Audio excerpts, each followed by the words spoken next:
있습니다. 지난주 시사가 너무 핫해가지고 이번 주 시사도 좀 잘 들리시나요? 많이 기대가 되는데요. 어떤 시사 준비하셨죠? 네, 이번 주에도 저번 주랑 연결되는 내용인데요. 사실 저번 주 거를 제가 얘기를 할 때 이 부분이 사실 더 중요한데, 조금 미뤄두려고 했어요. 저희가 방송에 나갈 시점이 되면은 이거를 저희가 한 일주일 동안 기사로 내기 위해서 준비를 계속 하고 있었고, 언론 쪽에서 일주일 동안 내기 위해서, 계속적으로 내기 위해서 준비를 하고 있었다고 얘기를 합니다. 기자회견, 이 발표를 위해서 얘기를 하려고 하는 건데, 기자회견을 통해서 발표할 걸 이 친구가 다 얘기를 합니다. 앞으로 24분 동안 얘기를 합니다. 제보를 저희가 넣고 할 거예요. 아, 그래서 월요일쯤이 되면 이제 이거에 대한 기사가 아마 나가기 시작할 건데, 네. 저도 사실 월요일부터 기사가 나간다고 합니다. 이 엄청난 기사가 나간다고 합니다. 이게 소리가 작다고 그래서 좀 더 키울게요.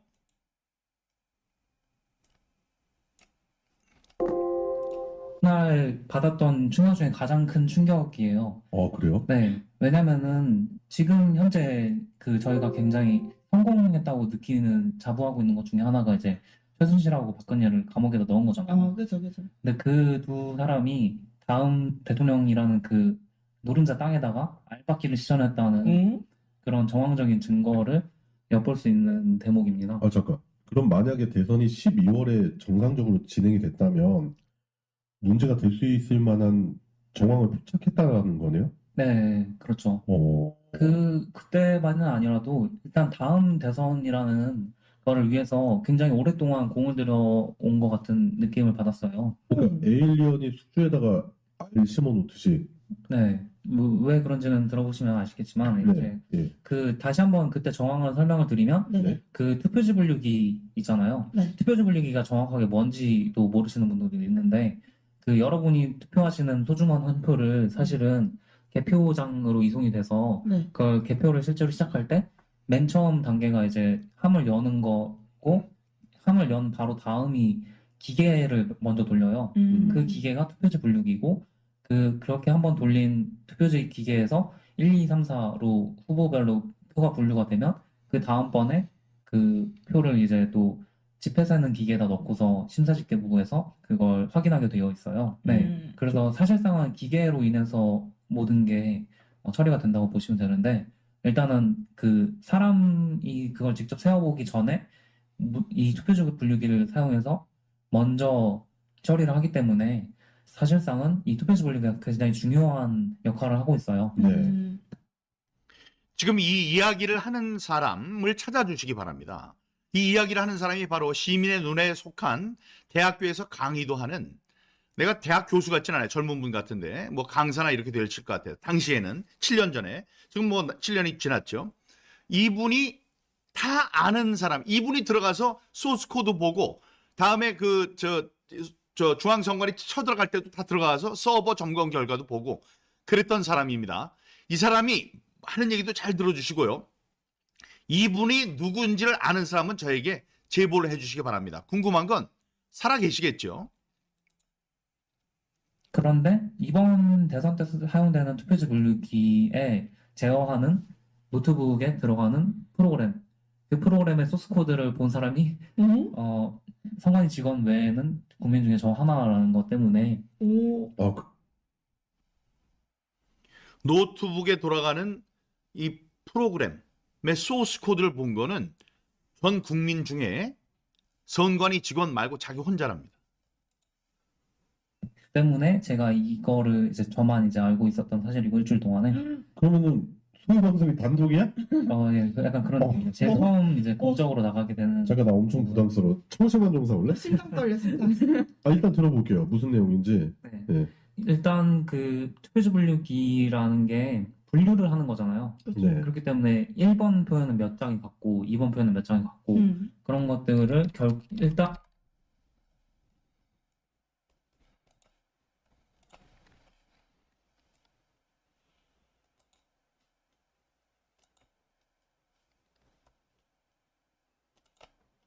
그런데 그 노트북이 그거 표지 분류기라는 게 분류를 하는 거잖아요. 네. 그렇기 때문에 1번 표현은 몇 장이 같고 2번 표현은 몇 장이 같고 그런 것들을 결과를 내고 표를 실제로 그 함에다가 넣는 일을 한단 말이죠. 그런데 그 노트북이 그걸 하는 동안에 그 결과들을 결국에는 이제 저장을 하게 되어 있을 거 아니에요. 네네. 근데 그 결과를 저장할 때 얘는 이제 네트워크가 연결되어 있지 않다고 성관이가 계속 주장을 하고 있고 실제로도 이제 네트워크를 통해서 그 결과를 보내지는 않아요.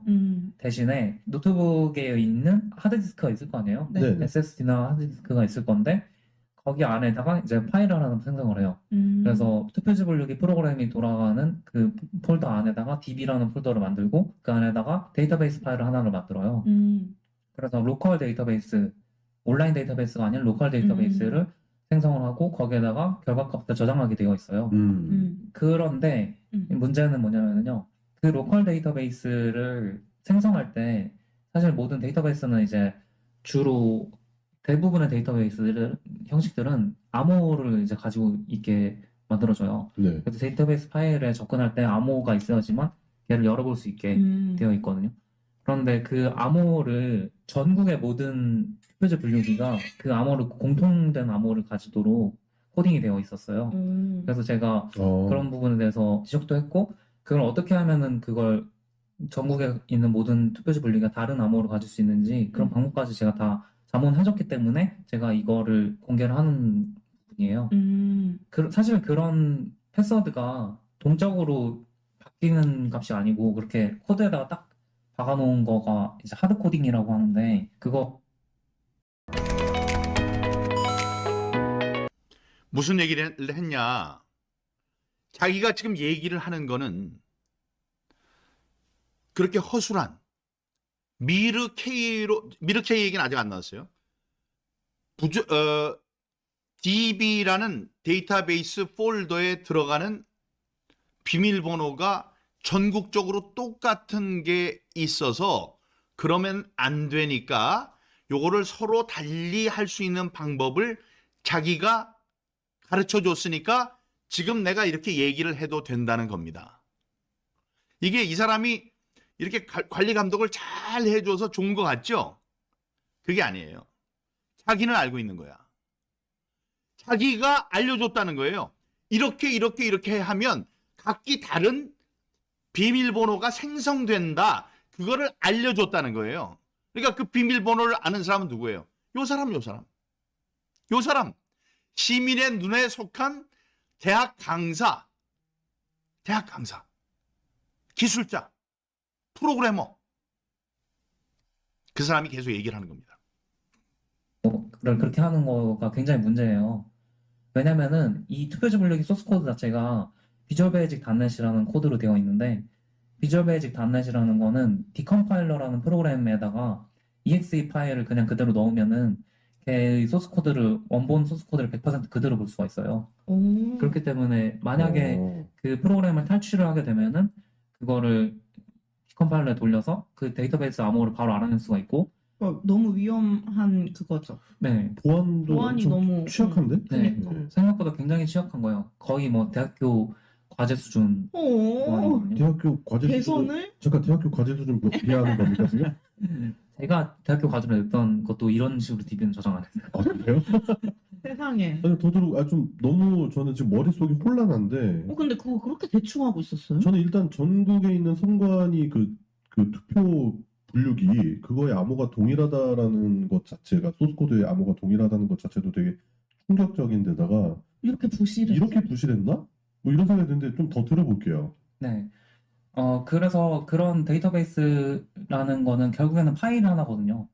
그렇기 때문에 그 데이터베이스 규격이라는 것도 사실 이게 MDB라는 파일 규격만 알고 있으면은 어떤 프로그램이든지 간에 이 파일 위치를 알고 있고 이 파일의 규격을 알고 있으면 그걸 언제든지 다른 프로그램이 접속하고 있든 말든 상관없이 열어보고 읽을 수도 있고 그걸 수정할 수도 있어요. 그렇기 때문에 보안이 완전 그냥 뚫려있다고 보시면 되는 거고. 세상에. 그러니까 대문은 걸어 잠근 것처럼 보이는 건데 쪽문은 열려 있네. 네, 그런 거죠. 상관없네. 그냥 왔다 갔다 할 수 있는 그런 구조네요. 네. 그런 상태인 거죠. 외부 프로그램이 그런 것들을 이제 영향을 줄 수 있는 여러 가지 루트가 많이 뚫려 있는 상태라서 제가 그런 부분도 다 어떻게 하면 막을 수 있는지 그런 방법들을 다 알려줬기 때문에 지금 이 얘기를 하는 겁니다. 그러니까 보안점에 대해서 자문을 다 해놓으신 상태에서 네. 말씀하시는 거다. 네네. 예. 그래서 이런 것들이 거기서도 실제로 계속해서 직원이 묻는 게 실제로 그럼 어떻게 이런 허점을 어떻게 이용할 수 있느냐 당일날에 네. 그걸 물어봤는데 투표지 분리기 뒤쪽에 보면은 USB 포트가 있어요.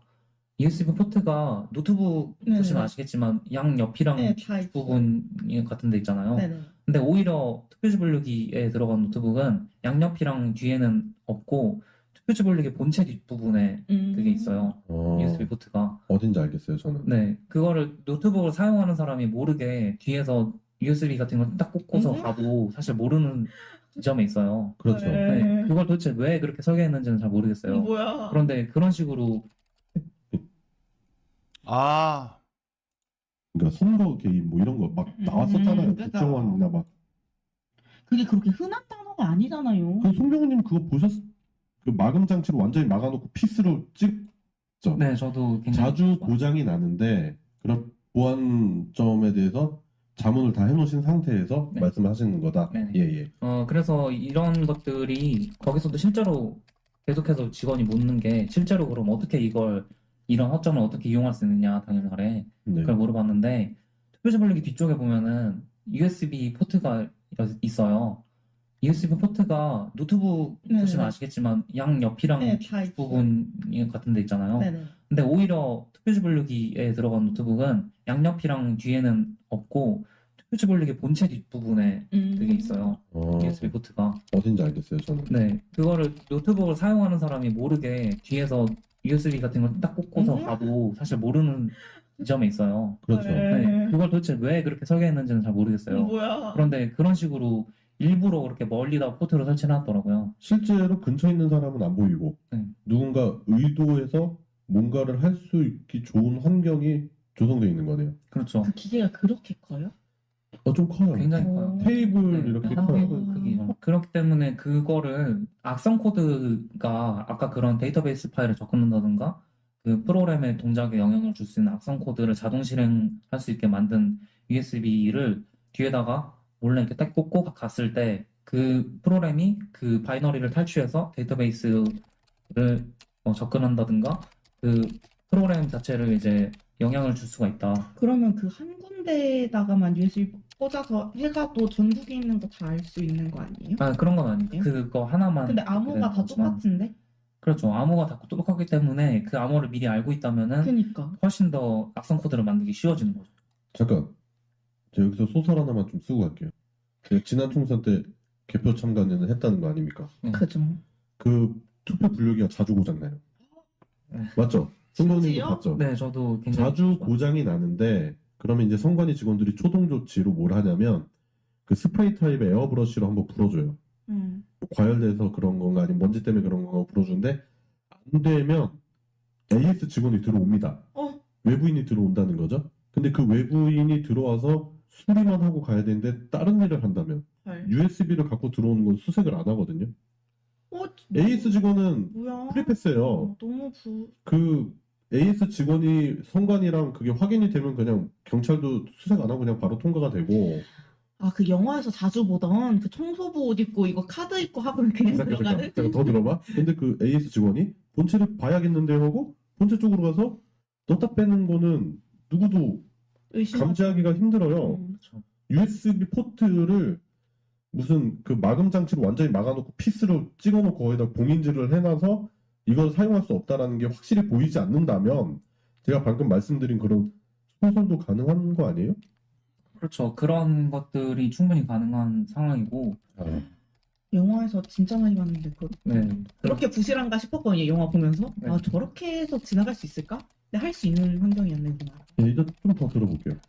그런 것들이 충분히 일어날 수 있는 상황이라서 네. 그런 것들을 현장을 사실은 몰라요. 그 기계 보안 담당하는 사람들이나 만드는 사람들은 사실 현장이 얼마나 그런 일들이 일어날 수 있는지 모르는데 그걸 몰라서 설계를 그렇게 했다고는 생각이 안 되거든요. 그걸 아는데도 그런 식으로 설계를 했다고 저는 생각을 하기 때문에 그걸 누가 설계를 했는지 정말 선관위는 꼭 밝혀야 한다고 생각을 해요. 그리고 그 사실은 가장 큰 문제가 뭐냐면요. 그 기기 자체가 그 기계를 만드는 업체가 이름이 미르전자라서 네? 왜? 잠깐. 미르전자요.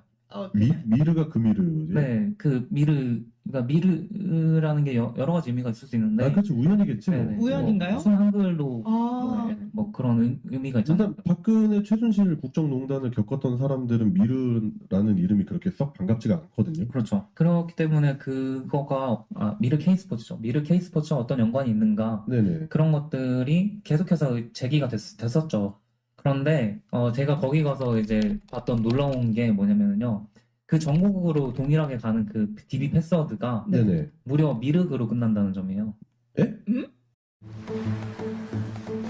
미르 K. 그게 영어로 미르. 네, MIRUK로 끝나더라고요. 그럼 미룩 아니 그 어퍼스트로피 찍으면 미륵이네? 네, 그냥 구글 검색해 보시면 미륵 있잖아요. 그 우리가 흔히 얘기하는 그 불교에 있는 그 미륵, 그 사람의 영어 단어가 이제 MIRK 미륵이고 그거를 실제로 이제 사람들이 계속해서 의문을 던졌던 게 원래 최태민을 미륵으로 생각을 하는 그 종교파이기 때문에 미르랑 K로 나눠서 미르라는 회사를 만들고 K스포츠라는 회사를 만들었다. 그런 제기가 많이 됐었는데 이거를 소스코드를 딱 보는 순간에 헐. 이거 정말 그 회사랑 연관 있는 회사네. 뭐야? 그걸 딱 뭐야? 에이 아니겠지. 설마, 에이. 진짜. 그렇죠. 근데 무리하게 그런 동일한 패스워드를 전국에 동일하게 사용하도록 만들었다는 것도 의문인데 좀 심각한데요. 네. 패스워드 누가 만든 건지. 누가 만들었는지가 네. 큰 의도로 만들었을까라는 생각이 들 수밖에 없는데요. 그렇죠. 그 데이터베이스 패스워드를 누가 만들었는지 누가 결정했 우리가 보고 싶었던 것을 좌파들이 7년 전에 샅샅이 뜯어봤고 심지어 이 친구는 야 선관위 시스템이 이렇게 허술해서는 안 돼. 이렇게 고쳐 라고 얘기를 해준 거를 우리가 알고 싶었던 얘기를 줄줄이 해주고 있는 겁니다. 중간에 들어오신 분들은 이거 뭐야 뭐 우파 방송이 새로 생겼나 이런 아니에요. 7년 전 박근혜 대통령이 탄핵됐을 때 계엄군 같이 점령군처럼 중앙선관위를 밀고 들어가서 거기에 있는 중요한 내용들을 다 본 기술자가 지금 이야기를 하고 지금 이야기하고 있는 것을 월요일 요 다음 이게 언제 방송되는지 모르지만 그 다음에 오는 월요일 날 대대적으로 세상에 알리겠다 라고 방송을 하고 알리지 않았습니다. 기자회견은 없었어요. 그 귀한 얘기를 지금 듣고 있는 겁니다. 그거에 대해서 선관위가 답변을 내놓아야 할 것이고요. 네, 답변 내놔야겠네요. 당연하죠. 네. 왜냐면은 그 미륵 이 최순실 박근혜 국정농단 이후로 미륵 이런 부분에 대해서 시민분들이 경기를 일으킵니다. 그런데 무려 5월 9일 대선이 코앞인데 거기에 써야 되는 소스 코드의 암호 일부가 미륵이라고요. 네. 한 달 전이에요. 5월 9일 날 있었던 선거 한 달 전이라니까 4월에 있었던 일입니다. 2017년 4월. 지금으로부터 7년 전입니다. 지금 1, 2, 3 계엄군이 들어가서 서버를 보겠다고 해서 그걸 내란이다 반란이다 그러는데 이 자들은 벌써 7년 전 그때 탄핵으로 분위기가 어수선했을 때 뚫고 들어가서 이런 일을 했던 거예요. 무슨 이름으로? 보안점검회의라는 이름으로. 야, 이거 그게 그렇게 흔한 단어가 아니잖아요. 그 송병호님 그거 보셨을 때 완전히 예, 저는 소름이 막 끼쳐. 그러니까 나도 저도 지금 완전 소름 말도 안 돼. 끼쳐있어요. 녹음하는데 막 지금 막 등골이 막 지금 날씨가 그렇게 안 더운데 막 땀이 차네 자꾸. 그때 그걸 제가 발견했을 때가 저녁 6시 이럴 때였는데 그때 당시에는 보안자문회의에 참석했던 모든 사람이 다 가버린 상황이었어요. 그래서 저만 사실은 거기 남아있는 유일한 사람이었고 아니 왜 송병호님 남았어요? 다른 직원들만 있었던 거예요. 그거 관련 이름이 나오죠? 보안점검회의에 있었던 사람들이 다 나갔다. 자기만 있었다는 자기만 있었을 때 몇 명 있었는지가 나와요. 다음에 있었던 사람 중에 나간 사람 중에 국회의원 얘기를 합니다. 국회의원도 가고요. 모두 가고 그랬어요. 과연 그 국회의원 중에 국힘당, 예? 우리 당 사람들이 있었겠느냐? 없었을 거예요. 장례들만 아는 거예요. 그러니까 그 중에 이런 얘기를 듣고 저라도 나쁜 마음을 먹었다면, 머리가 잘 돌아가는 사람이라면 갔다가 바로 문재인 캠프에다가 보고를 하지. 야, 이런 게 있습니다. 이게 대박입니다. 대박. 이게 뭐 박근혜 정부가 어떻게 했는지 모르겠지만 지금 그런 허점들이 있고 그렇다고 그러니까 그 기술자가 있습니다. 이거는 우리가 잘하면 이용할 수 있을 것 같아요. 그렇게 된 걸로 보는 거죠. 그러니 다음 날 하겠다고 했던 기자회견을 하지 않았던 거죠. 계속 보시겠습니다. 사람들만 보안 담당 선관위 직원하고 그 기계 프로그램을 만든 회사 사장하고 그 프로그래머 한 명, 이렇게 세 명이 저를 계속해서 제가 소스 코드 보는 저를 계속해서 감시하는 사람. 소스 코드를 봤다고 그러잖아요. 소스 코드를 좀 보자는 거거든, 우리가. 소스 코드 좀 보자 그러는데 소스 코드는 못 보여주잖아요. 안 보여주잖아. 소스 코드를 갖고 얘기한다는 거예요. 얘기하죠. 사장, 프로그래머, 다음에 선관위의 보안 담당 공무원. 세 명이 자기를 감시하고 있었다는 거예요. 같이. 감시가 아니고 거기다 막 얘기를 해요. 근데 이 사람들 꼼짝도 못하고 이거 뭐예요? 그러면 이제 어떤 얘기를 했다는 게 나옵니다. 소스 코드를 본 거예요. 언제? 7년 전. 대선을 앞두고. 그게 그 대선, 5구 대선에 악용되지 않았다는 증거, 않았다는 확신을 할 수가 없는 거예요. 왜냐? 여기에 최고의 기술자, 이 기자회견을 취소하는 대신에 최고의 기술자인 조혜주를 데려갔기 때문에. 어디로? 자기네 캠프로. 다음에 어떻게 했기 때문에 그 캠프에서 문재인 대통령이 사전 투표를 하고 뭐 이래가지고 당선이 된 다음에 얘가 너무나 똑똑하고 예쁘니까 선관위로 다시 보낸다고요. 가서 뭐를 하라고 그래? 장관을 하라고 그래요. 그런 다음에 뭘 했어? 5년 동안 부정선거를 진두지휘했다고. 틀리면 날 고소하라고. 붙었었고 그런 시점에서 제가 이제 그걸 발견했기 때문에 그날 자문회의에 참석했던 다른 국회의원이라든가 그 다른 시민단체 의원들은 그런 사실에 대해서 사실 모르고 간 상황이었고. 그러니까 송도님 국회의원, 시민단체 대표 이렇게 나옵니다. 이런 사람들은 모르는 걸 자기만 안다 이렇게 얘기를 하는 거예요. 그러니까 보안점검회의가 뭔지 모르지만 거기에 국회의원, 시민단체 대표가 있었다고 그래요.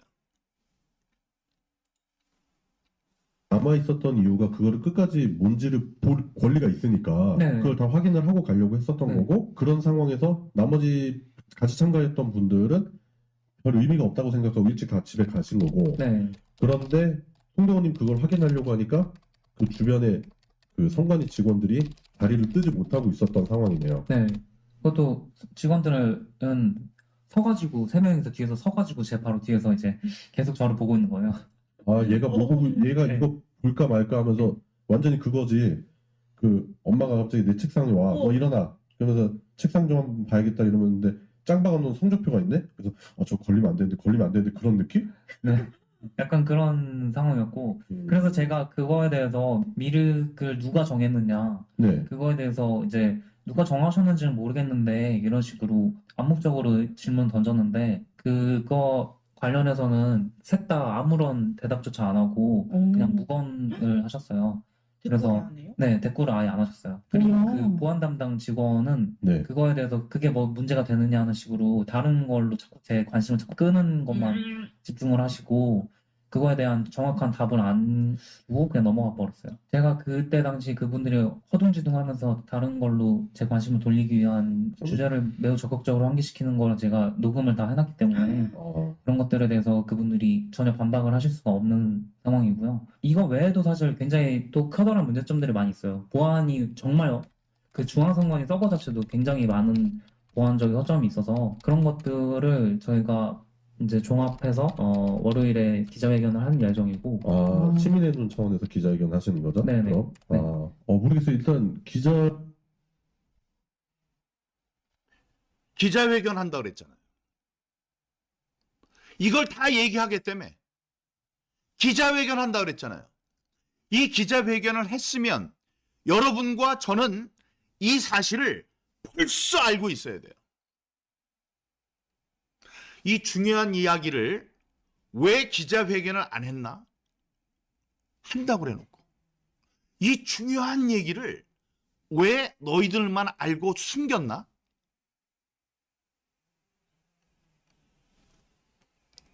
창원 한정 선착순으로 자기네들이 이용하려고 한 거죠. 반지, 절대 반지를 발견한 거예요. 절대 반지를 이런 게 있어요. 이거 버립시다. 그 화산에다가 집어넣어가지고 다 그래야지만 없어지는 건데 그러기 싫었던 거야. 그걸 자기가 낀 거예요. 절대 반지, 반지의 제왕 그 절대 반지를 자기가 낀 거라고요. 이때까지는 던지기로 했어. 기자회견을 통해서 그 화산에 집어넣어야지만 없어지는 그 절대 반지인데 그거를 집어넣기로 했다고 얘기를 하는 거예요. 월요일 날 곧 대대적으로 방송을 기자회견을 해서 모든 사람이 알게 될 겁니다. 했는데 절대 반지의 존재를 안 다음에 거기 있던 국회의원 좀 밥 먹으러 가면서 샥 문재인한테 간 거예요. 문재인 당시 후보에게 가서 이거 큰일 난 중요한 게 있습니다. 이런 게 있답니다. 예? 이 절대 반지를 발견했습니다. 아, 그래? 절대 반지 가져오세요. 조혜주를 데려간 거예요. 사건이 일파만파 퍼지면 일단 진보 언론에서는 많이 좀 다뤄줄 것 같고 예고편 차원에서도 알아두시면 좋겠다는 생각이 좀 드네요. 근데 무섭다. 와, 나 진짜 너무 실망이야. 내가 그래서 제가 왜 그 투개표에 대해서 관심을 가졌냐면 예전에 막 그 4.19 때 부정선거 이런 거 뭐 영화 효자동 리바스 같은 거 보면은 막 갑자기 정적 팍 시켜놓고 표 맞아. 뿌려버리고 다시 불 켜놓고 막 그런 진짜 블랙 코미디잖아요. 우리가 봤을 때는 막 웃기다. 예전에 저랬었나 보다 했는데 요즘은 없겠지라는 생각을 강하게 갖던 사람이었는데 2012년 대선 때 실제로 낙곰수에서 마지막 방송을 잘 들어보시면 아실 거예요. 거기서 그 김어준 총수랑 주진우 기자가 계속 얘기했던 게 투표에서 이기고 개표에서 집니다.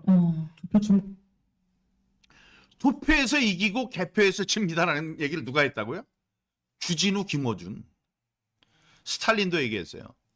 선거를 하는 사람은 아무것도 바꾸지 못한다.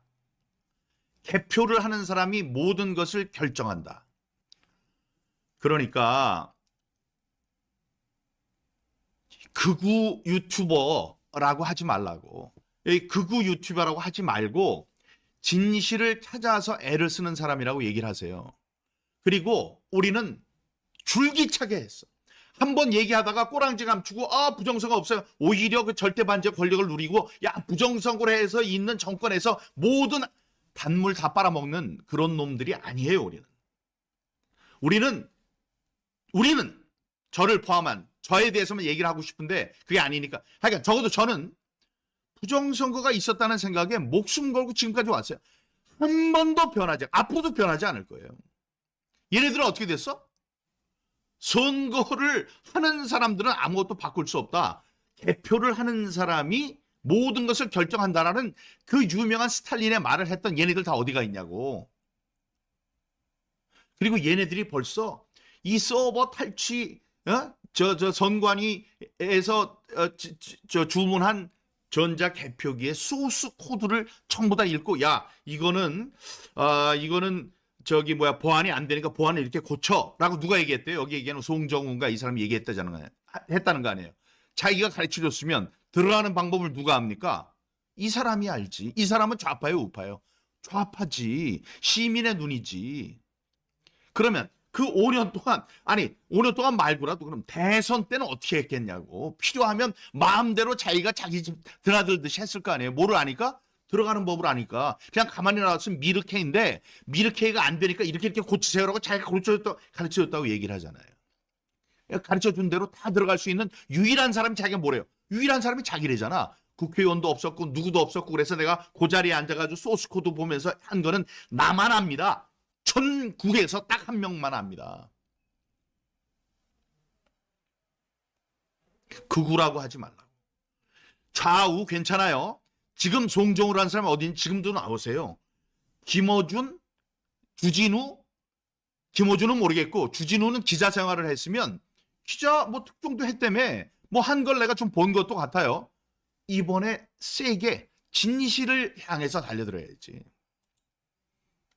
가서 개표 참관인 하세요 하면서 계속 강조를 했었는데 그때 아니 지금도 그 기계가 닿았는데 그런 문제가 생길 수 있을까라고 했고, 그리고 나서 계속 제기됐던 게 지난 18대 대선에 그러니까 선거 개입 뭐 이런 거 막 나왔었잖아요. 그죠. 국정원이나 막 문제 나왔죠. 됐었고, 그런 부분들 보면서 그 투표랑 개표가 깨끗하지가 않구나. 그리고 실제로 지난 4.13 총선에 시민의 눈으로 활동을 하면서 봤는데 심각하구나. 아 진짜 투표에서 이기고 개표에서 질 수도 있겠구나라는 생각을 강하게 했거든요. 뭐 물론 그런 거에 관해서 이제 시민의 눈 회원분들이나 송병호님이랑도 개인적으로 디스커션 했는데, 그런 와중에 들으니까 이거는 진짜 간담이 서늘해지네요. 진짜 나 무섭네. 소름 돋아요.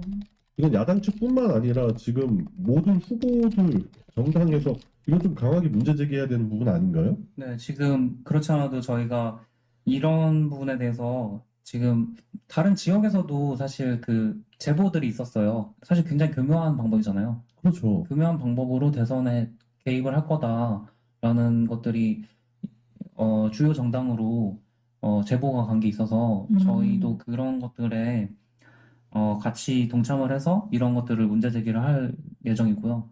지금 당장 제가 이제 그런 것들에 이제 미팅이 잡혀 있어가지고 네. 네, 오늘 중으로 이제 막 처리해야 되고 막 그런 상황들이라 저도 아직 정확하게 결정된 건 없지만은 분명히 이슈화를 시키고 저희가 이걸 선관위에서 안 쓰게 하는 거죠. 사실 그런 문제가 굉장히 많은 상태의 투표지 분류기를 문제가 많은 투표지 분류기를 분명히 안 쓰게 하는 거죠라고 했어요. 누가? 좌파가. 안 썼습니까? 썼지. 사전투표에서 이겼지. 지금 얘네들은 허점을 다 알고 있다고요. 우파는 알았어요? 몰랐지. 조혜주는 알았겠지. 얘네들은 좌파가 자기들 다 알고 있었다는 얘기를 하잖아요. 그거를 세상에 알리겠다고 그러잖아요. 알렸냐고? 안 알렸지. 절대 반지를 끼웠지. 절대 반지는 버려야 돼. 버려야 돼요. 그 화산으로 집어넣어야 돼. 그렇게 하기로 했었어. 이 사람은 얘기를 하는 거예요. 송정은지 송병훈지 이 사람은 얘기를 해요. 안 해. 대신 그 반지를 껴요. 누가 껴? 문재인이 끼는 거예요. 이러니 무서운 거라고. 지금 계속 얘기하잖아. 곧 발표할 거예요. 많은 사람들한테 이야기를 했어요. 기자회견을 했어요. 좌파 신문들을 통해서 많이 퍼질 거예요. 온 국민이 알게 될 거예요. 이런 나쁜 것, 허점이 있는 거 내가 고치라고 했고, 비밀번호 어떻게 고치는 것도 내가 다 가르쳐줬어요. 그러니까 내가 지금 얘기할 수 있어요. 전 세계에 알릴 거예요. 알리긴 뭘 알려. 못하도록 하는 것에 지금 중점을 맞추고 있고, 이번에 더 플랜 영화도 개봉을 했지만 네. 제가 거기 출연을 했기 때문에 사실 또 말하기가 좀 그렇긴 하지만은 스포는 하지 말고. 네, 그런 것도 거기에 사실 집중을 하고 있는 거거든요. 투표지 분류기가 굉장히 허점이 많고 그것들을 중앙에서 굉장히 손쉽게 조작을 할 수 있는 모든 틀을 마련하고 있다. 그런 아니, 것 때문에 지난 총선에도 봤는데 너무 비효율적이에요. 지금 현재 투표 개표 진행 과정이. 투표소에 이제 투표 참관인이 들어가죠. 그럼 투표를 하잖아요. 네. 그럼 거기서 바로 까서 그 투표 참관인이가 개표 참관인이 돼가지고 개표하면 됩니다. 그러니까. 투표 진행 요원이 개표 진행 요원이 돼서 하면은 비용을 더블로 들일 필요. 우리가 주장하는 걸 똑같이 주장하고 있어요. 뭐라 그래요? 투표장에서 개표하래요. 투표장에서 개표하라고. 그렇게 했으면 되잖아. 물론 그렇게 했으면 너희들이 대통령이 못 됐겠지. 똑같은 얘기하고 있다고요. 투표장에서 개표하면 된대. 투표 참관인들한테 개표 참관인 돈까지 주면 된다는 거예요. 정말 똑똑한 친구야. 좌우가 없어요. 선거 제도를 옳게 하는 데 좌우가 없다고. 이 친구가 지금 누군지 모르는데 이 저 방송에 이름이 있고 그러니까 찾아보면 나오고, 다음에 이거를 수천 명이 지금 보고 있습니다. 수천 명이 보고 계시니까 이 말은 퍼질 거예요. 이걸 많은 사람들이 볼 수 있도록 해주세요. 그러면 여기 있는 남자, 여자, 송병우도 나와요. 송병우가 살아있는지 죽어있는지 궁금하다 그랬어요. 이분이 나온다고. 지금 뭘 하고 있는지, 이 사람은 하고 싶은 말이 없는지, 왜 기자회견을 한다고 그랬다 안 했는지, 거기에 당신이 저항을 했는지 아니면 부역을 했는지, 이런 얘기 다 듣고 싶다고 얘기하잖아요. 선거하는 그 자리에서 개표를 하면 된다고. 투표한 자리에서 개표하면 된다고. 이 친구는 선거에 대해서 관심을 갖고 있던 사람이에요. 이런 사람은 박수 쳐줘야 된다고요. 왜?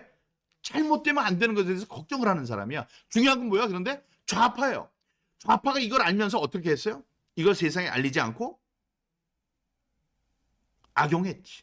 절대 반지를 버리지 않고 화산에다 집어넣지 않고 자기가 끼웠지.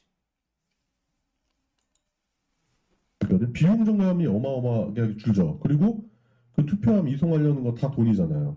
다 유류 때 써야 되잖아요. 차 불러야 되죠. 사람 있어야 되죠. 그 인건비 다 줄일 수 있어요. 그리고 또 체육관 같은 거 임대해야죠. 그런 거 없어도 돼요. 큰 공간이 필요하지 않고 현장에서 바로 거기서 수개표로 집계를 해가지고 넘겨주고 계속 카운트해서 더 하면 되는 거잖아. 선진국은 다 그렇게 하는데 왜 우리나라만 그런 문제가 많은 투표 분류기를 써야 되고, 제가 실제로 현장에서 봤지만 고장이 엄청나. 뭐 이딴 기계가 다 있나 싶을 정도로 고장이 많이 나더라고. 그러니까. 이거 왜 이래요? 그러니까 고장 났어요. 그럼 어떻게 고쳐요? AS 기사 들어와야 된대. 이게 뭐 하는 짓이야? 아니 그리고 그 체육관에서 한 명씩 이렇게 다 정리하는 것도 그냥 단기 알바 쓰잖아요. 그렇죠. 그거 그냥 애들 제 친구들도 많이 갔는데 그냥 야 하루 만에 하고 그냥 밥만 세면 돈 많이 준대 이러고 많이 가요. 그러면은 그냥 졸면서 하고 그냥 하다 떨어뜨리고 그냥 다 그러면서 하는 거예요. 그리고 가방도 다 갖고 들어와. 그니까 아니 그냥 전혀 아무런 그게 없다니까. 애들이 그냥 야 나 지금 그거 하고 있는데 그냥 졸리고 힘들어. 다들 대충 해요. 여러모로 좀 문제가 많은 그 투표 체계예요. 제가 봤을 때 선거 체제에서 특히 투표 개표 과정이 문제가 많다라는 생각이 소름 끼친다 진짜. 저도 사실은 그거 참석하기 전까지는 그렇게까지 부정선거가 개입될 수 있다고 생각을 안 했는데, 그날을 계기로 생각이 저도 변했어요. 제가 시민의 눈 활동을 하고 있지만은 그날을 계기로 해서 더 시민의 눈에 매진하게 되는 저 막 미쳐먹고 막 야근도 하고 막 요즘 그래도 건강을 사람이 아닌데.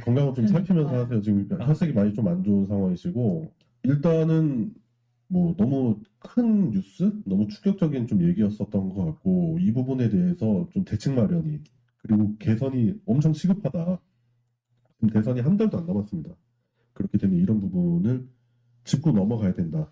그리고 시민분들이 알아서 그런 부분에 대한 문제 제기를 해야 된다. 그런 차원에서 오늘 방송 시사로 송병호님 가져오신 것 같고, 모르겠어요. 어떤 부분에 있어서 송병호님이 좀 크게 결단을 해주신 것 같아가지고 좀 많이 고마워요. 저는 뭐 절대 마티즈 않다고요. 선언을 해. 저는 자살하지 않습니다. 네. 제 삶은 소중한. 절대로 마티즈 않다고요. 절대 자살하지 않습니다. 제 삶은 소중하니까요. 소중한 분이 마티즈 자동차 사고로 돌아가시지 않고 자살도 안 하셨기를 바랍니다. 7년이라는 세월이 지났거든요. 그러니까 자기가 얘기를 하고 있어요. 이 말은 참 재미있는 말이에요. 지금 저한테 조심하라는 분들 많습니다. 혼자 다니지 말아라. 아무 뭐 주는 거 막 먹지 말아라. 예? 조심해라. 엄마만 그러시는 게 아니에요. 어머니가 저한테 항상 그러시면 그게 아니고 주위에 있는 분들이 그러셔요. 이 사람도 얘기하는 거예요. 아니 나를 죽이려는 사람 누구겠어요? 만약에 그런다면 좌파들이지. 이 사람은 반대로 생각을 하고 있다고. 이 송병우라는 사람은 나는 그런데 모르죠. 이 사람은 모를 수 있어요.